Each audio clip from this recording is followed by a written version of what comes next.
সড়কের বেহাল দশায় ভোগান্তি পোহাচ্ছেন হাজারো মানুষ। সবচেয়ে বিপাকে স্কুলগামী শিশু ও রোগীরা। পণ্য পরিবহনেও রয়েছে ভোগান্তি।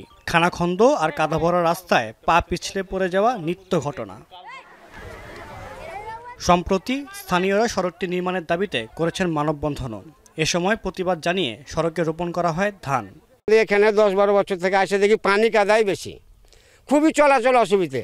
নৌকার সময় তো নৌকাও ধরে খুব অসুবিধে, নৌকাও পাওয়া যায় না। পার্শ্ববর্তী দুইটা ইউনিয়ন আছে, চর আলাতুলি এবং শাহজাহানপুরের সংযোগ রাস্তা হচ্ছে এটা।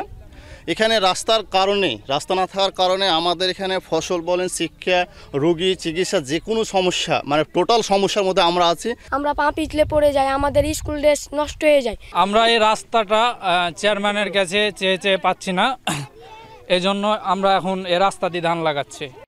জনপ্রতিনিধিদের দাবি, এলজিইডি সহ সংশ্লিষ্ট দপ্তরে একাধিকবার আবেদন করা হলেও কোনো ব্যবস্থা নেয়নি তারা। চেয়ারম্যানকে বলছি, চেয়ারম্যান বলছে যে আমার কাছে তো বেশি রাস্তা নাই। এখন ধরেন আসে 2000 ফিট, এখন আর অন্য জায়গাতে দিয়েছে 1500, এখানে দিয়েছে 200 ফিট।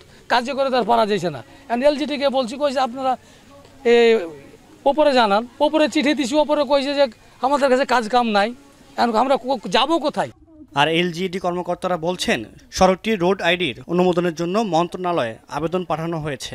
রাস্তাটির কোনো রোড আইডি না থাকায় আমরা রাস্তাটা ইমপ্রুভমেন্ট পর্যায়ে যাইতে পারছি না। রিসেন্টলি আমরা রোড আইডি প্রপোজ করার মাধ্যমে সেটা জেলা প্রশাসক মহোদয়ের রেজলিউশনের মাধ্যমে আমরা সেটা মিনিস্ট্রিতে পাঠিয়েছি।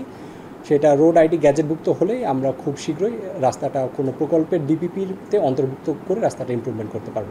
দ্রুত সড়কটি নির্মাণ হলে ভোগান্তি কমে আসবে বলে আশা স্থানীয়দের। এখন চাঁপাইনবাবগঞ্জ।